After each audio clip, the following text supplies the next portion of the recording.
All right, everyone. Hello, good morning, good afternoon, good evening, wherever you are in the world. My name is Jason Levine, and welcome to the Friday Video and Audio Masterclass. Today, we're going to talk about making some GIFs. And I saw Nor in the chat just now was like, GIF or GIF, fight!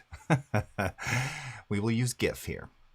Anyway, it's wonderful to see you all, and thank you so much for joining us on Adobe Live, Behance, YouTube, and Twitter Periscope. So as always, a couple of quick shout-outs here. Ferry, Wesley, Calixta, Steve, Festus Kosaboon, Rick Adams, Moat Avoid, Christine, Christelle, wonderful to see you, and Wade and Mallory. Oh, lovely to see you as well. All right, there's Nor again. Umacorn is here. A lot of familiars, a lot of friendly faces here. Bruce Gonzalez, Fabio Rossi, nice to see you. And then over on the Twitters, we've got Daniel and Ken Suartes. And over here on the alternate channels, we've got Anthony and Tim and Des and Ricardo. How's it going?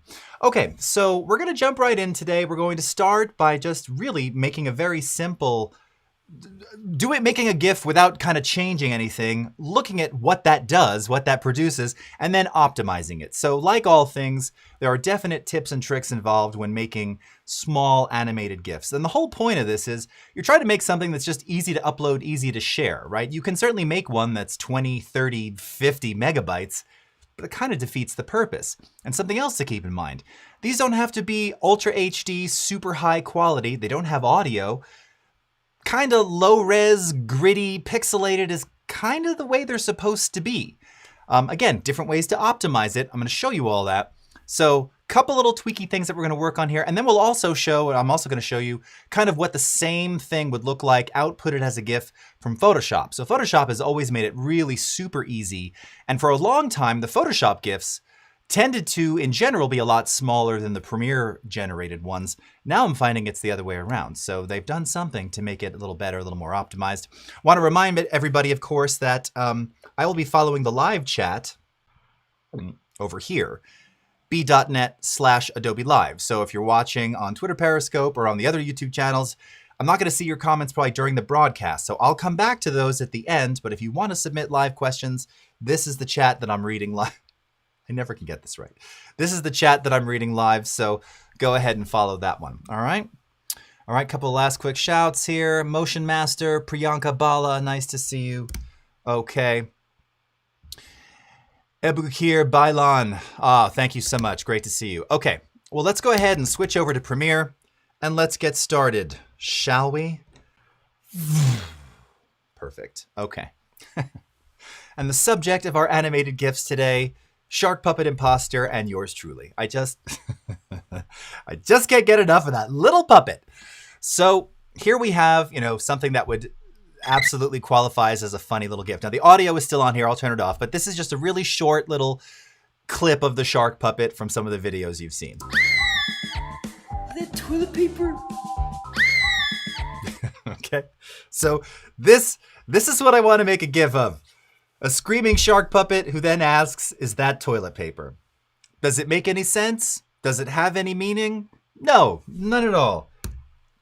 Like all good GIFs. There's some like classic ones like, Deadpool guy, Ryan something. And, it's actually, I think that's a Sandy Bullock movie. And he's like in the plane shaking his head. That's like a super famous GIF.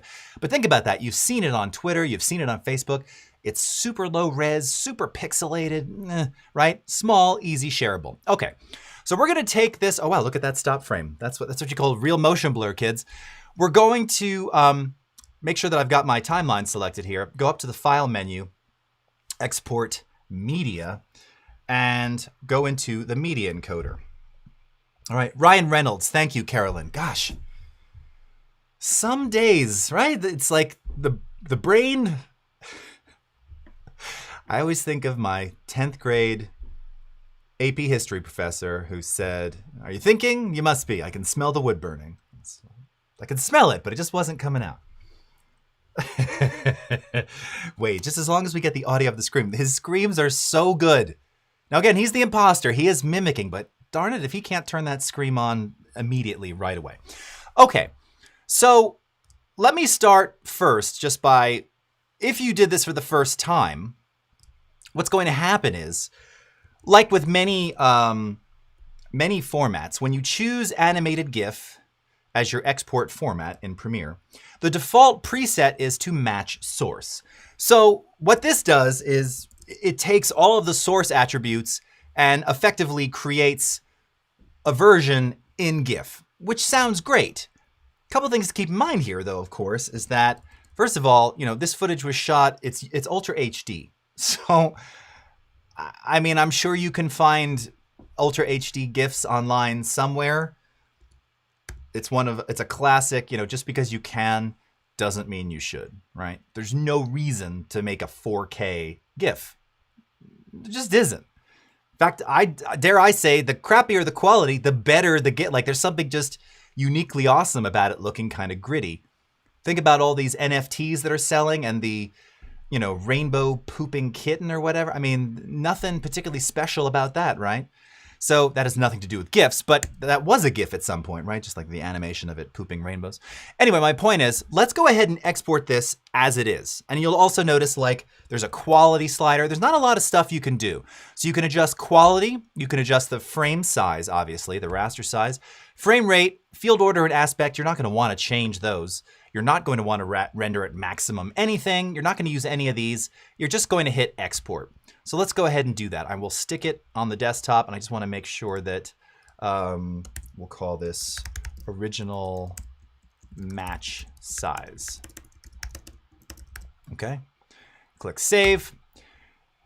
Go ahead and export. So I'm going to use Media Encoder in this modal method here so that it takes up all my system resources but exports as quickly as possible. Now, GIFs will export faster. The reason this has taken a minute, second, 6 seconds, 15 seconds is because it's exporting a 4K GIF, which, frankly, I'm actually surprised GIFs can even be that large. This is not something you're going to do. But there's another reason why you wouldn't do this, and some of you are probably thinking about this. You're like, 4K, 25 frames per second, 100% quality. That's probably going to be not real super small or shareable, right? Most likely. So let's go to our desktop here. And here we are, and there we go. 380 megs. Now, if we look at it, all right, and it's going to even probably take a second to preview here. I don't even know if this is going to preview. Yeah, there it is. Okay. I mean, it looks like a GIF. You can see that it's got, there's some compression in there. You can see it really in the grays of the shark, right? I mean, it's nice, but it doesn't even look 30 frames per second. So clearly, we just got too many frames per second in there. That increases file size. And the color is not helping us. And yeah, we don't want that. This thing should be like 3 megabytes, maybe 4 or 5, but single digits for sure, right? Especially it's only 3.5 seconds. Okay, so how do we do that? So let's go back to our timeline here. Massive, but not bad. All right, hey, listen, I'm glad to hear you say that, Wade, but if someone tried to upload like a 380 meg GIF, I'd be like, what are you doing? What is up, Gus Martin? Good to see you. Okay, so let's fix that, okay? Let's fix this. That's right, Ferry's like, Ultra HD GIF? Yeah, unnecessary.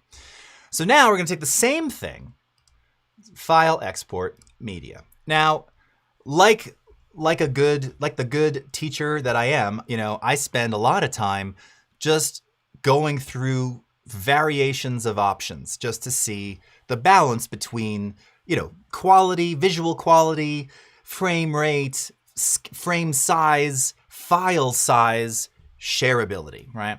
So the first thing we're going to do here is we're going to adjust the quality. Now, I already have a preset that I made. I've auditioned this quality slider in increments of 10. So all the way from 0, 10, I don't know, 0, I don't even remember what that does. Not something you probably want. 10, 20, 30, 40, all the way up to 100. In my findings, everything above 50 didn't make a significant amount of difference, okay? So really, you're just adding file size if you're using quality over 50. For the most part, this can vary, all right? But for the most part, when delivered and then viewed on Twitter or wherever, with quality settings above 50, it wasn't like someone went, oh, that's so beautiful. I mean, that's not something people say about GIFs anyway, right? If you're like, oh, I shot this with the iPhone 12 in Ultra HD, HDR with Dolby Atmos, that isn't, so that's not great, but that has nothing to do with the format that you're exporting to. So the sweet spot that I found, and I would recommend try this, try 100, and then try this, is 42, which for all of my Douglas Adams friends happens to be the answer to Life, the Universe, and Everything. Also happens to have been a very good year for me personally when I was 42. But this just happened to be like a sweet spot where I found like the quality looked as good, a little on the pixelated, a little bit starts looking more GIF-like, but without diminishing returns. The further down I went, you started to see diminishing returns. So again, you just got to play around with it, okay? Now, the next one here is the frame size. So as I mentioned, Ultra HD is nonsense. It's just nonsense. Where do you want to be for a GIF? So I started looking at GIFs online this a while ago. The average size of a GIF was like let's assume it was widescreen, was 360p, which would mean 640 by 360, or even lower, like 240p, which is 427 by 240. Now you might think that's so small. Yeah, but that's how they're typically viewed, right? Look at tweets. The window's this wide. It looks great on your phone. That's what it should be. Just making it bigger is just going to make the file bigger. Now again, you can play around with this too, but let's do an experiment here. So we're going to set this to 240, which by the way is like the lowest. I was also like YouTube does, you know, like 240p. That's like the lowest setting for streaming video. So I thought, okay, let's do 240, 427 by 240. Now frame rate is the other thing. Like you just saw, right now we're at 25 frames. At 25 frames per second, that didn't look 25 frames per second. And again, there's not a lot of, even if the motion is intense, this isn't supposed to be cinematic. It's supposed to be like, or a laugh or whatever. The more frames you have, the larger the file size. So if you're really 20 or above, you're probably using too many frames. Now this is a personal preference. You do what you want. Again, sweet spot, I like 12 and a half. 12.5 tends to work. Now, for those of you familiar with like Flash back in the day and have done animation, 12 frames per second, pretty standard for all kind of old school animation and Flash. So this frame rate tends to look pretty good. Field order and aspect, we're not going to change any of that, okay? So let's go ahead and just rename it. And we'll call this 240p, yes, original look, okay? Let's go export. Now remember, the last one at UHD took probably 30 seconds to export. Let's do it now.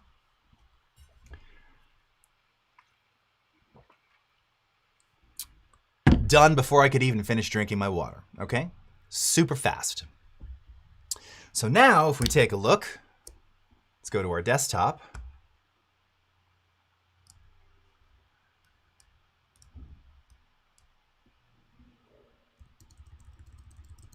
Now we're getting somewhere.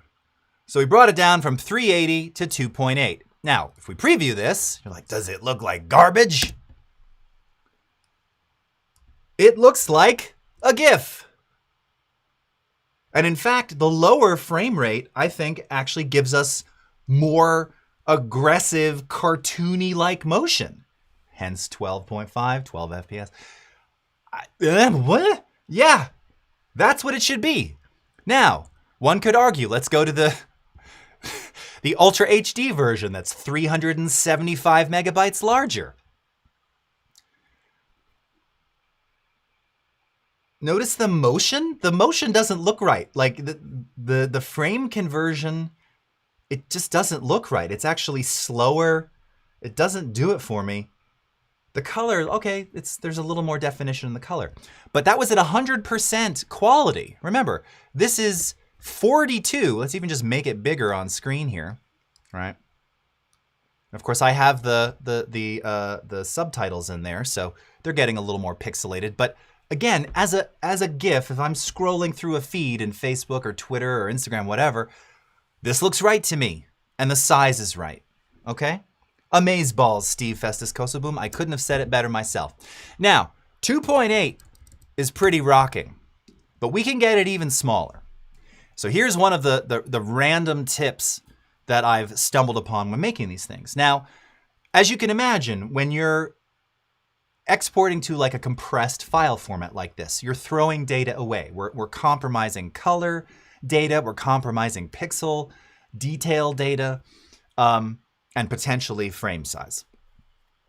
So one of the things that you can do so that it optimizes the colors that it's going to use for that GIF is to really maximize a smaller set of colors. Here's what I mean by this. So my initial thinking was, okay, you know what? If it's too saturated or it's too it's too vibrant, maybe I'll like desaturate and devibrance and drop the contrast and increase the black level so we go into sort of a gray shadow as opposed to a black shadow, and kind of flatten it out.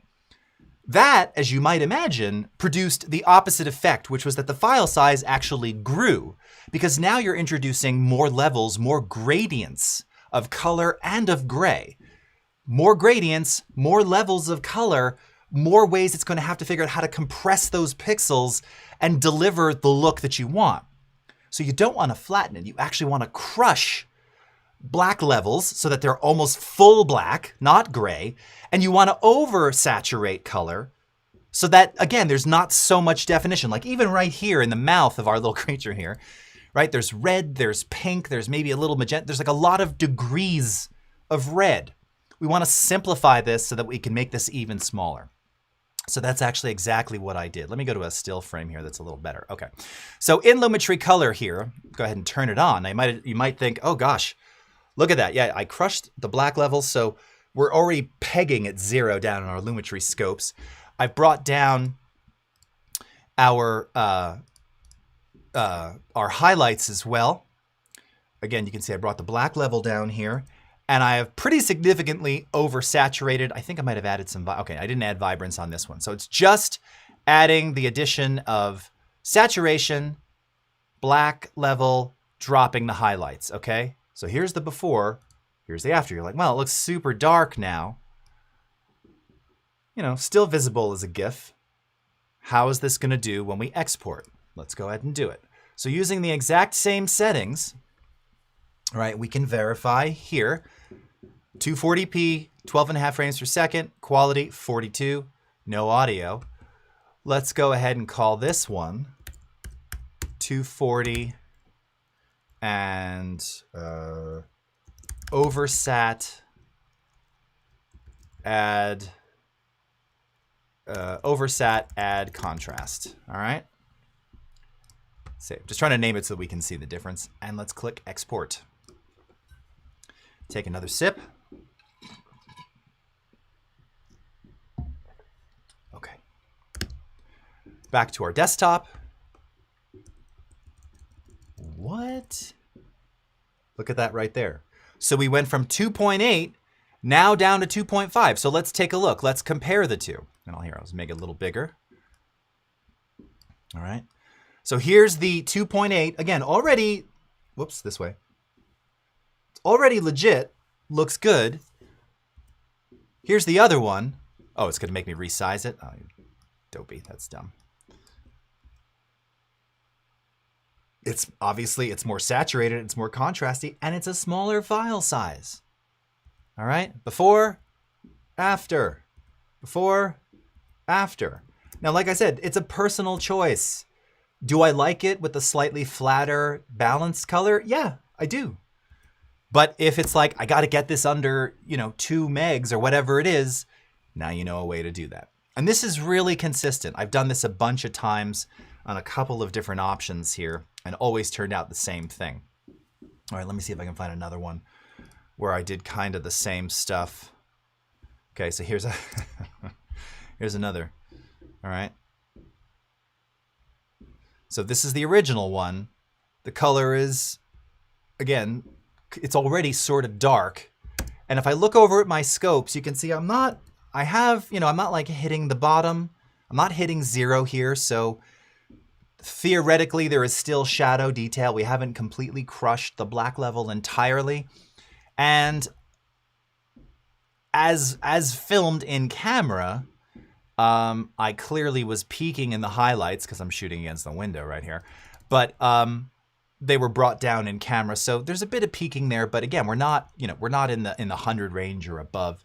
So you can see that it looks overall fairly healthy. Now this original export, if we take a look here, so this is the OK one. This was 2.5, okay? So let's do the opposite now. Okay, so here's the color corrected one with, again, dropping. So now we're adding a bit more shadow detail, but we're still oversaturating and dropping highlights to kind of reel the color in. So if you take a look, you can really see that the saturation makes a pretty significant difference, okay? And look at the scopes as well, all right? So we're kind of bringing that black level down. Let's do even more. Let's actually drop the contrast even more to make it sort of super flat like this, okay? Again, I kind of like this look. This feels kind of film style GIF-like for me.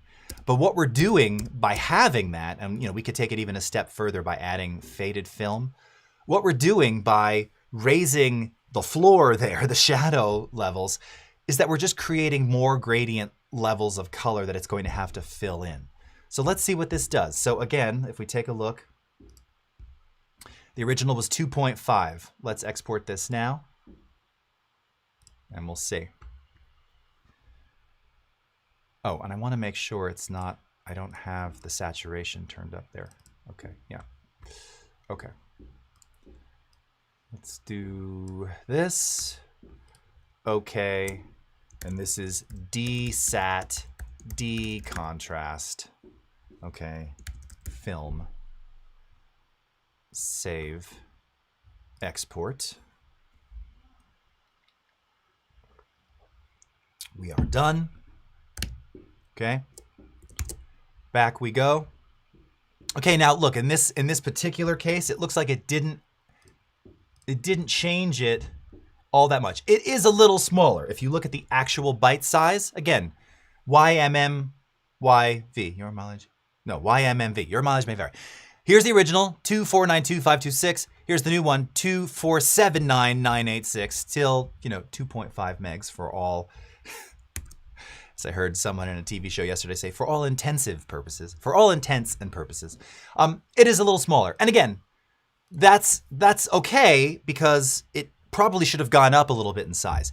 If we actually increase the saturation though, let's do that. Let's do the opposite, okay?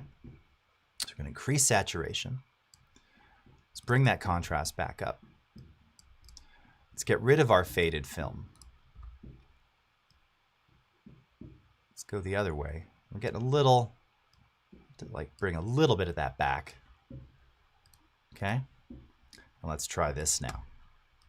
File, export, media, okay, oversat, oversee for contrast, save, all looks good, export. When's Shark Week? Z by HP. Good question. I used to it's the summertime, right? Isn't Shark Week in summer? Or like pre-summer?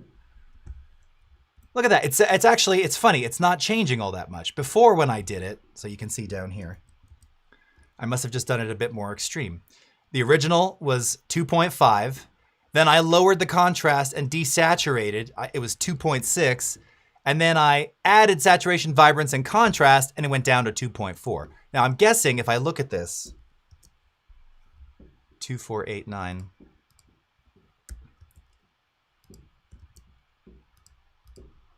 And let's go to the original here.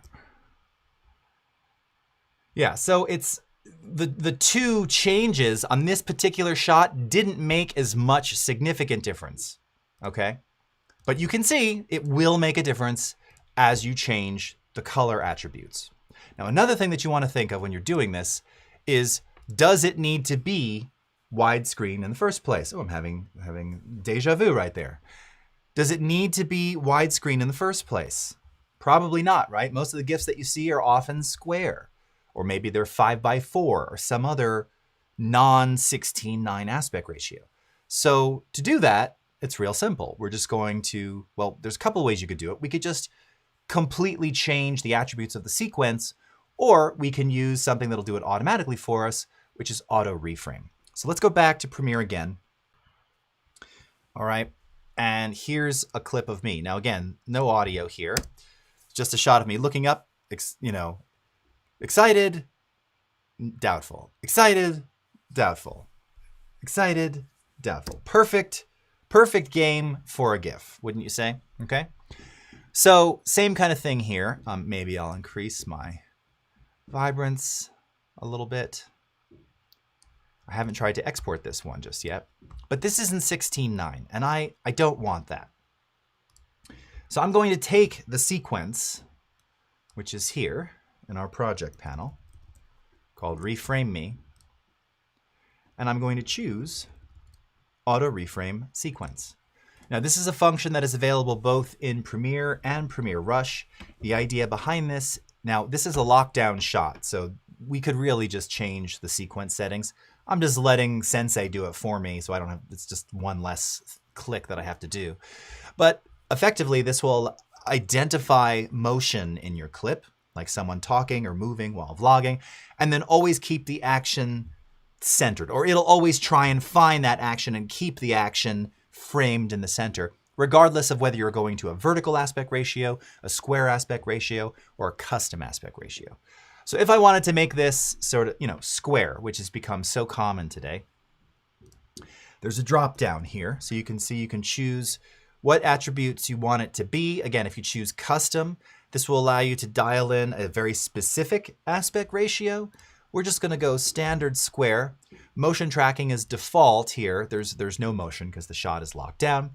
And then clip nesting, this doesn't really involve us at all, but if we had motion adjustments, we would choose the default, which is don't nest clips. We don't, so we don't have to worry about any of that. Go ahead and click create. It happens in a second. It's instantaneous. It'll create a new reframed sequence for you, which you'll see appears in a folder, and it's called Reframe Me 1x1. Okay. And now if we go down to our timeline, now note it somehow, because of my head turn, that camera move that you see there, Auto Reframe did that. I actually like it. Again, it's our AI engine. It's Adobe Sensei. So for whatever reason, it thought like it had to kind of follow me. It didn't, but I like it. Now, if we don't want any of that motion, we can simply go into Effects Controls. And what you'll now see here, all right, is that you can see where and how Auto Reframe has been applied, okay? You can enable, disable, you can change any kind of keyframing that's happened there if you so desire. It just gets applied to the, in this case, to the sequence or to the clip. Now you can do this clip by clip, or you can do it to all clips in a sequence at one time, very simply, okay? But it's done.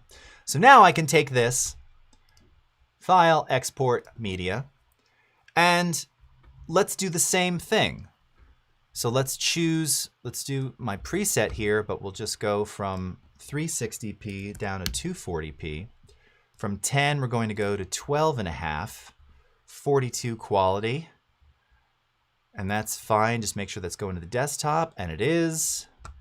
And export. And now we can work on getting shark puppets for our diabolical plan to saturate the front page with shark puppet projects using...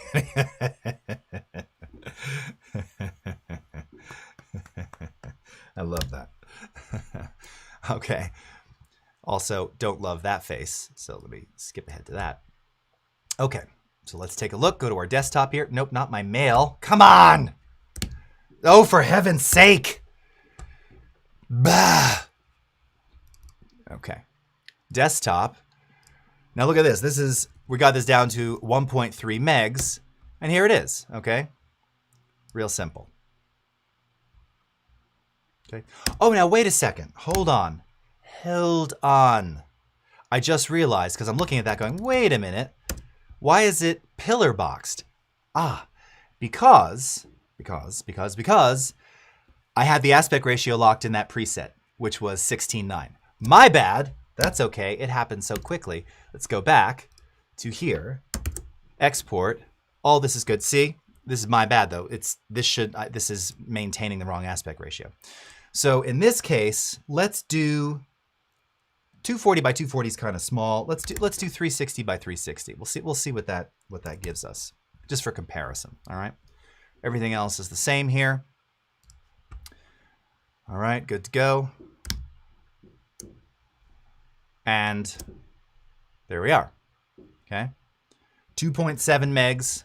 Again, totally legit. I like how you're seeing some of the, the light, my ring light reflections as pixelated sprites there. It looks good though, right? It looks like a GIF. There's even an enormous amount of color detail here. I mean, this is one of the things with exporting this GIF. I mean, even in my beard, it really looks super HD anyway, right? Like it already does. Let's see if we can get it a little smaller, right? So, or rather, let me see what it would look like in its original form here at UHD. So we're going to export this one now. I'll start with the preset here. Let's maintain the aspect. We'll do 360p so just to keep 360 by 360 consistent. And we'll do 12.5. Okay, and we'll call this one wide. Save. Export. Okay. And there you see we increased our file size by 1.4 megs just by keeping it widescreen. When, again, no real reason to have this 16:9 GIF, right? There it is square, there it is 16:9. I mean, I guess, yes, if you want to see the keyboards and stuff, but the action is my face, right? So I've been told. So again, another way to change and minimize that file size, change the aspect ratio. So if you're going from 16:9, go to something else. Let's try this just for giggles. I'm curious.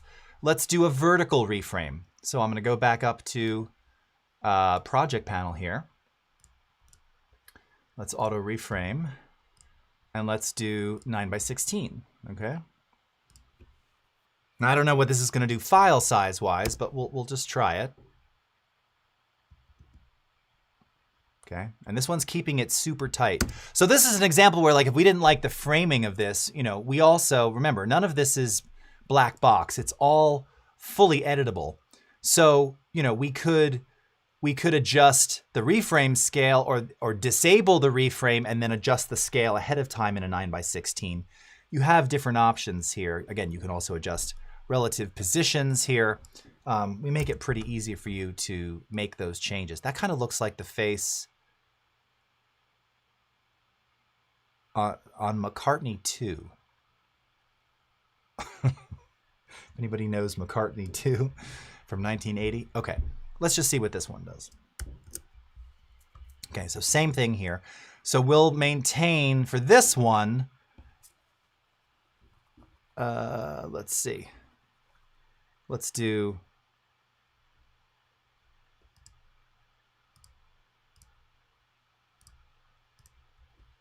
360, 640. Okay, 12.5, 42. All right, that's all fine. Export. Now, I suppose also theoretically we could probably say, well, maybe we would rather do like 180 by 320, keep the long side closer to that 360, or figure out what that is. Here, actually, let's do this now. If I lock that and make the height 360 instead, so 203. Okay, so let's do that. Let's export it. And let's see what we have. And that one's 1.7. Okay. So the original widescreen, 4.1. our first square one, 2.7, 9 by 16, 1.7. Okay. So you can see how the frame size aspect ratio significantly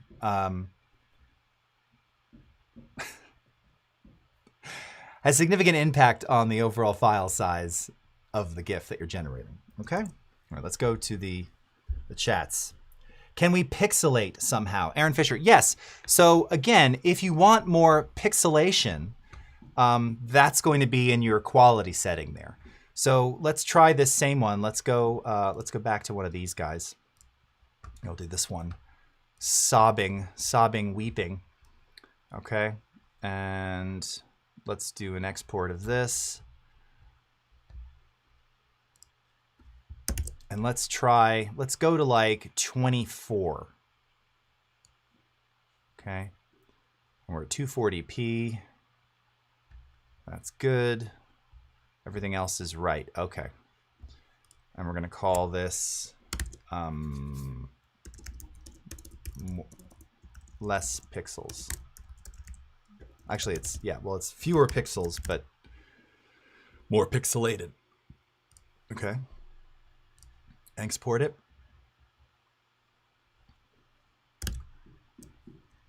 And let's see.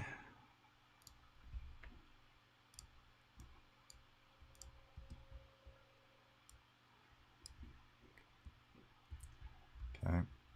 So if you just look again as the color detail, you can just see that the color palette it's a slightly smaller palette here. Okay. 2.7. Let's take it down even smaller. Let's see if we drop that quality way down. And like I said, I think 10 was kind of the threshold. Let's go to 9 and see what that does. Q9. Okay. Export. Super fast.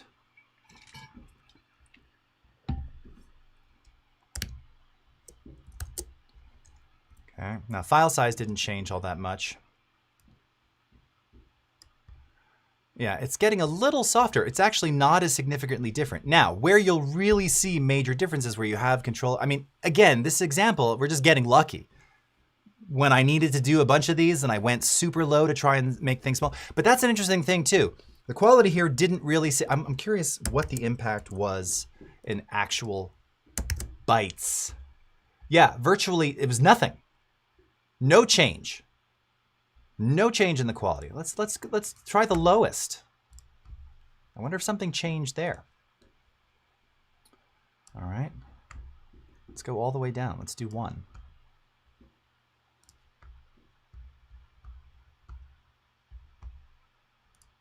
What does a quality of 1 do? Okay, no change in file size. And no change in this look either. So I gotta wonder if this is doing what it once did. It's a good question. Didn't seem to change it very much. Now again, this could be related to this footage. It could be that it's hitting a minimum of 256 colors and it doesn't do any fewer than that. We don't have access to that in that slider. You saw when we were at 100%, it's very different to 42%. And again, in that gradient area there, it's smaller changes, but more noticeable. So maybe it could be around 42 now. There's just not a lot of visual difference. Now let's go over to Photoshop though. That's a perfect segue. Because here you have slightly different settings to produce ultimately the same content, all right? So here we're back at the screaming and is that toilet paper one, okay? Let's go to File, Export, Save for Web, Legacy. And the nice thing about doing it in Photoshop is that, again, you have a lot more visual feedback before you do the export. On the Premiere side, you don't really see any of the visual changes. 5 major things here that will all affect file size. So right now, again, now this is HD. This is not a UHD clip, but this is an HD clip. So right now, with the settings where they are, it's going to produce a 12 megabyte GIF. It's already too big. And that's using very few colors and the perceptual, which is the default color reduction algorithm. All right, first thing, let's go ahead and bring this down. Let's do 240p. All right, so to try and make these things consistent. Okay. So give it a second to do its thing. Okay, so right away, whoops, you can't see. We're at 2.81 megs. All right, so we just dropped it almost 10 megabytes by dropping the frame size. That makes sense. Also, it's really nice that Photoshop gives you the preview. Now, to that question before, you can really see here that we're working from a very limited color palette, right? So, as I mentioned, there's several details in here that will give you slightly different file sizes. First is changing the color reduction algorithm. So if we go to like adaptive, okay, we were at 381. Now just making that one change, let me move this over, to adaptive, okay, clearly you can see there's now more color detail, right? So here's adaptive, let's go back to perceptual. Perceptual, it's really, you can see the palette choices here. They are minimal. Adaptive is doing just that. It's looking at all the various colors in there and adapting for a 128 color palette. But we went up about a meg, okay? I usually choose between adaptive and perceptual. So if you like adaptive, now it's like, well, 3 megs isn't bad. So what else can we do? Okay, well, under quality, you have a couple of different options here. Now, bicubic is the default. Again, each of these will produce slightly different looks. Maybe not affect overall file size. I've seen it on some GIFs where it does. Okay, so on nearest neighbor, now we're at 384. Where were we before? Bicubic. Let's see where it lands. 377. Okay, so we went up a little bit. Bicubic is the default quality. I tend to like this one and think this one looks the best. So that affects the file size. Color reduction algorithm affects file size. Actual image size affects file size. And then lastly, your colors, right? So again, if we want to give it the most, let's go to 256. Now this one looks the best. Like I like the look of this one. It looks the most like Premiere's, although again, we still have that there's a lot of color banding going on back there.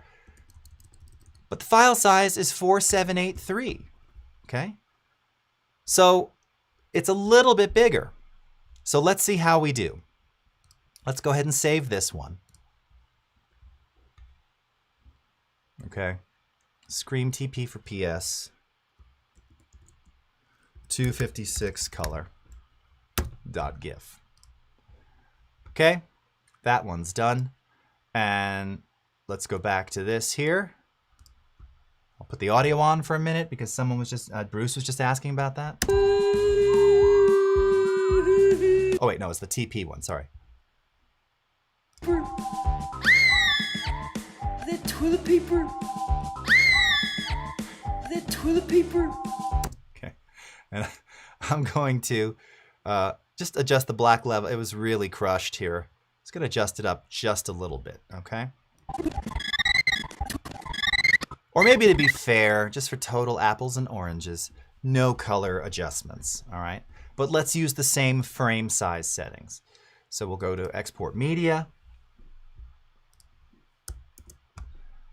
All right, 240p, 12.5. That's the other thing on the Photoshop side.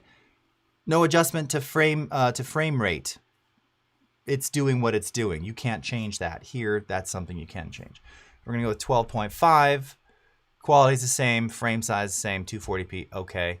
And we'll call this compare to PS, save, export. Okay. By the way, what do people think about this you've exported dialog box?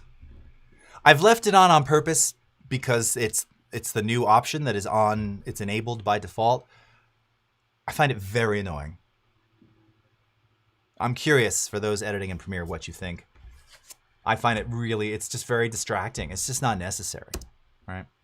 Okay, so here we go. So Photoshop, all right, 5 megs, Premiere, 2.8. megs. Photoshop, 5 megs, and it still looks to be like 30 frames per second. Premiere, 12 and a half frames, definitely more pixelated to whomever was asking that before. But for my money, the smaller one that's more pixelated and gritty, I like the Premiere one better. The Photoshop one looks good. Again, different style of color banding. You can see it on the wall in the background. But the Premiere one just has a more smooth, consistent looking color, and it looks like a GIF should look to me. The nice thing is you have both options. So I tried before the stream here to get the Photoshop ones to be the same size over and over as the Premiere ones.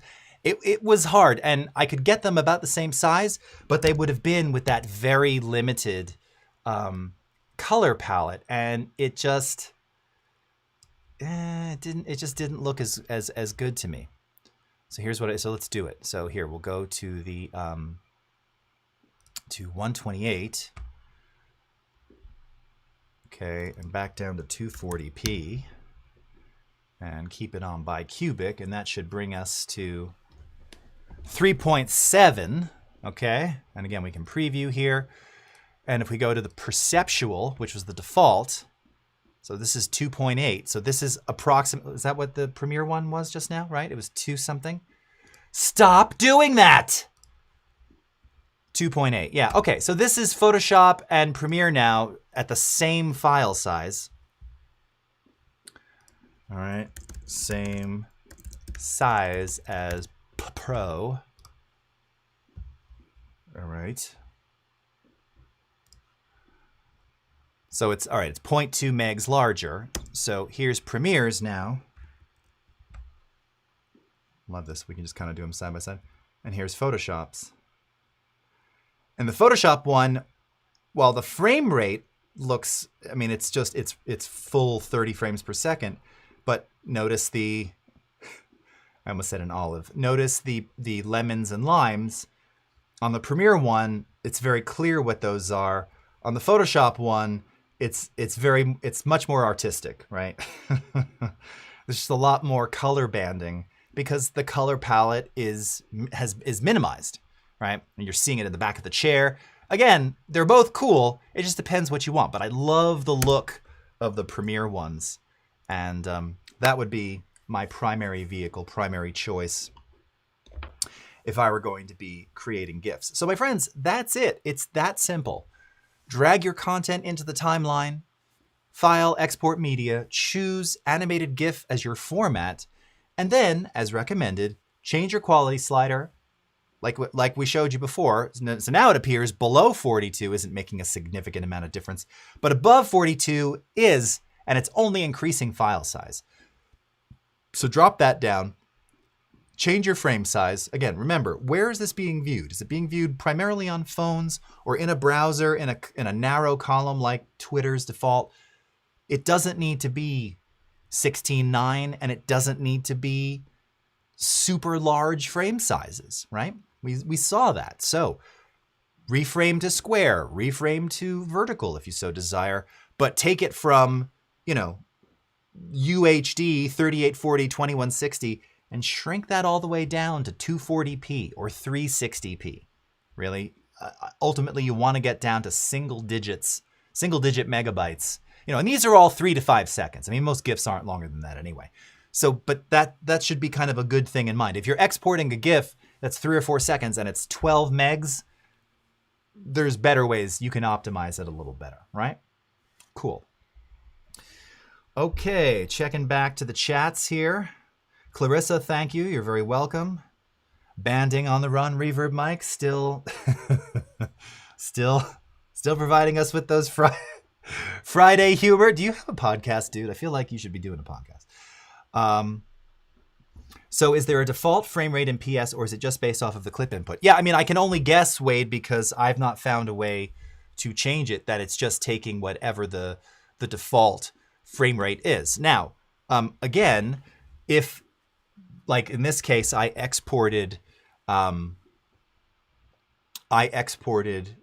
HD version of that UHD. On the Photoshop side, if I know I was going to build it in Photoshop, I'd probably export it down to maybe keep it at 720 or whatever it is, but change the frame rate ahead of time if I know that's what I want to do. Because clearly, yeah, you don't have the option here. Unless I'm missing it somewhere, but I don't think I'm missing it. Yeah. I mean, there's an optimized file size, but that's just a general part of the Save for Web. Yeah, there's no frame rate setting here. I have you can't see it. I'm just looking at the screen, but there's no frame rate setting, as you can see here. No frame rate. Only image size and resize percentage. All right. So yeah, so I would probably shrink it down ahead of time if I were going to do it in Photoshop. But compare the two, because like I said, I think the output of the Premiere ones now actually looks better. It used to be the reverse. I think I did a stream 3 years ago where I showed this, or 4 years ago. And I actually wound up saying, you know, the Photoshop ones look better. And they were making them smaller. Somehow now the Premiere ones are, in my opinion, better looking and smaller file sizes. All right. Golden Rose, I appreciated the shark puppet song. Love it. All right. Okay, yes. Jason Levine, the fifth Beatle. Oh, that's very kind of you. I have been to Abbey Road quite a few times and did actually get to meet George Martin at Abbey Road while working for Adobe 16 years ago, I think, give or take. And I've never been starstruck in my life. I'm very fortunate to like meet people at Max and stuff, and interviewed some huge, got to meet Dave Grohl and M. Night Shyamalan and amazing people and Mark Ronson. But I'm a huge Beatle nerd, and upon being introduced to Sir George Martin, who by the way was also I'm just under 6'5", so he was about 6'5" as well. It's like same heights, we're eye to eye, and he's older now. This is, he was late 70s at the time. And I just remember I held up my hand to shake his hand, or he held out his hand first and said something to me. And all I kept saying was in my head, like, don't say something stupid. Don't say something stupid. Don't say something stupid. And all that came out was like, hi, hi, hello. Super, dude. Because I wanted to say, oh, you inspired me. You made me want to become a recording engineer. You made me love music. You made me do all these things. Oh, I love you. But you can't say that, right? Because that gets weird. And there were a gazillion people around. So I was just trying to be cool. And I wasn't cool. So there you go. Okay. Okay. Sharks galore. Okay. The shark roll instead of the Rick roll. I prefer that because, quite frankly, after the Rick rolls of the quarantine era, if I ever have to hear "Never Gonna Give You," I might break something. So yeah, let's change that. I'd rather have Shark Puppet crying than nothing wrong with Rick roll, by the way. Rick is great. Love Rick Astley, but great first impression. Yeah, I know. Sometimes you're the windshield and sometimes you're the bug. I got to meet Brian Wilson years ago. Huge fan of Brian Wilson of the Beach Boys, and actually co-engineered a record that he was making in Nashville. This is 1996. They were making not a duets album, but the Beach Boys all got together at that time, the remaining members at that time. That was before Carl Wilson died too. And we're recording with hot country artists of the time. So I got to meet Brian Wilson, and it was the same thing. Like, God Only Knows, that song of his from Pet Sounds, 1965, so hugely influential into my whole just appreciation of music and writing style and composition thoughts and everything else. And all I kept saying, I wanted to walk up to him and go, God only knows what I'd be without you. But I did not. I was just cool and nice. I was like, Mr. Wilson. And he said, no, please call me Brian. I was like, oh, well, Brian, huge fan. Just thank you. It's an honor to meet you. Don't want to bother you. I'll be in the back adjusting the compressors. And that's it. That's what I said. That was it. And it was very nice. And he was very nice. And, that was a period too. He was still pretty guarded in the late 90s. So I was amazed I got to say anything or even say hello. All right, my friends, that's it Thank you for the stories, Christelle. I know we ended a little early, so you got to hear some rant time. You don't often get that. So thank you very much. Thank you, Rick. Thank you, Reverb Mike, Christelle, and Wade, and Bruce, Golden Rose, Polk Music, Steve, and Ferry, and Paul McCann, and Z by HP. We do love the Z books. And Clarissa Kahn, and everyone else tuning in. We've got the Illustrator Daily Creative Challenge coming up next with Claudia, I believe, so you will want to stick around for that. I will not be on the Masterclass next week. I will be on PTO, be taking a day off next Friday. I'll be traveling, actually. First time traveling post start of the pandemic. Freaking out just a hair, not going to lie to you. So hopefully all goes well. Knocking my Tascam, knocking my wood desk. Until then, have a great rest of your morning, afternoon, evening, wherever you are in the world. We'll see you next time. Take care, everybody. Bye-bye.